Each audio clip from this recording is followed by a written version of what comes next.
Einam tokie, kai takeliai išgristi, tenais tokias kaip laipteliai kokie, kur rūmai nieko nesimato, girdzu, saktai, kažkas šniokščia, nu kas tasgi šniokščia. Praveram, panorama atsiveria jūra, į man stovi ir stovės akise, kol aš ir gyva būsiu. Mėlyna, tolis, kuris susišlieja su horizontu. Man tai buvo nuostabiai, aš stovėjau ir nieko nekalbėjau, aš tik žiūrėjau ir taip man nusifiksavo, iki šios dienos man nusifiksavo tas visas vaizdas. All my secret walks and wishes, all the secret gazes left for me, only for me. Nothing left to hide from skyline, nothing left to hide but me.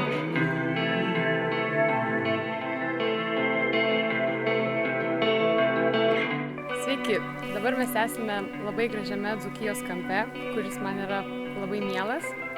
Ir aš jūs noriu supažindinti su slaptu šio kampelio stebuklu, pavadinimu Lynažeris, bei pristatyti jums šio kaimelio seniūnaitę Onytę.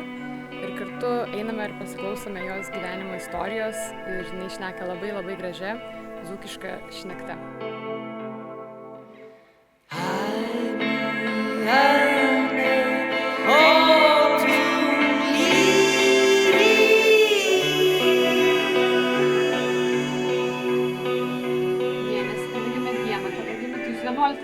Jo, 11 mėnesis, 11 diena ir 41 metai. Buvom labai mylimos, mama mus gražiai augino ir gražiai vadzino. Aš buvau Onytė, o kitas sesuo vyresnė buvo Pranukė.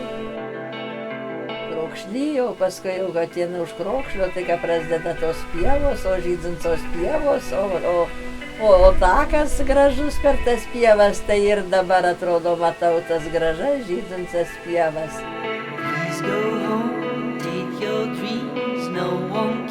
Ateidavo ir iš kitų kaimų jaunimas, ir iš kitų, jau kad būna kokia veseilė, tai vajajai, to jaunimelio.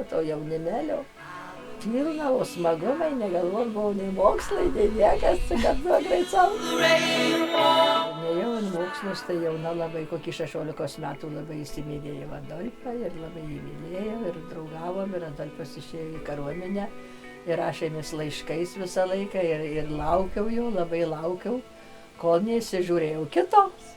Nu, žinau, kad jisai pareis ir visko, bet jau aš šituo jau klausikė daugiau linkstu, nes čia buvo fainesnis buvo bernas.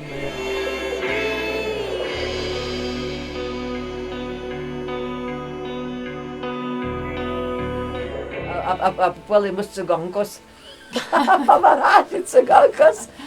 Tai jinai jau už mane vyresnė, jau jį varažina, sako, nu ir to Onytė pavaražik. Nu, galvoju savo, Vilnietis gitas, aš Vilniuje ir jis Vilniuje, jis man rūpi. Aš suprantat, jis man rūpi, bet aš jam nieko, jokios žinios neduodu, kad aš Vilniuje. Aš jam nusistačiau, kad jau nieko ir nieko.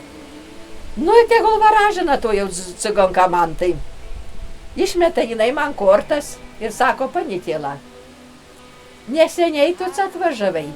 Ir tu ilgai neužsibūsi. Tu vėl iš čia išvažiuosi, iš kur tu atvažiavai, tu tyri išvažiuosi.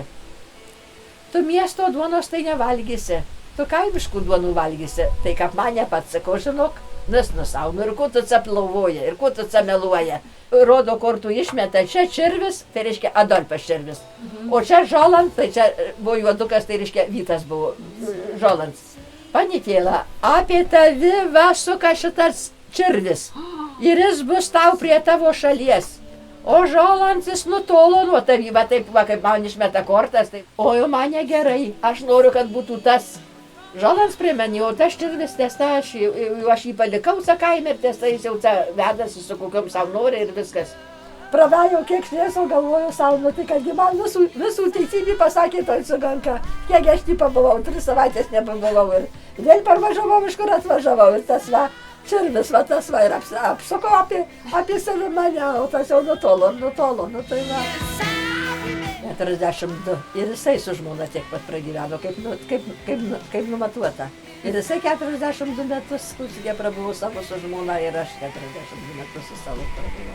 Nu, jis liko našlys, aš likau našlė. Susižinojau mano telefoną, jis man paskambino. Pradėjom kalbėtis per telefoną.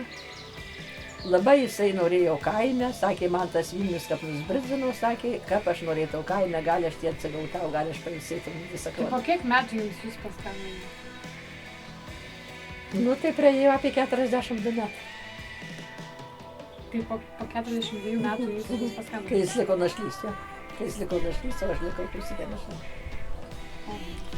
Bet mūsų meilė, žinokit, ten nebuvo dingusi. Ir man jinai, aš būtau, ne už jokio kito būtau neprisėmus, nes jau man, žinote, jau aš norėjau polisio, aš norėjau, kusikite, jau pailsėti po tokio gyvenimo, kai jūs jau pasakojau. Bet kadangi aš jį mylėjau, Angelė mano buvo proti, Angelė labai nenorėjo, mama sako, šitaip tu švargai viską pabūk, tu viena, pailsėk tu viena. Bet vat ir negalėjau atsispirti, kadangi aš jį dar mylėjau. Kaip mes kalbėdavomės, mes kalbėjom, jis labai mažai miegodavo ir aš tokia pati. Tai mes ten pramiegam, prasimiegam kiek iš vakaro, o paskui mes tik kalbam. Ir džiaugiuosi, kad aš taip įsikalbėjau su juo, kad aš taip su juo kusikiai įsikalbėjau. Labai daugel kalbėjomės, labai.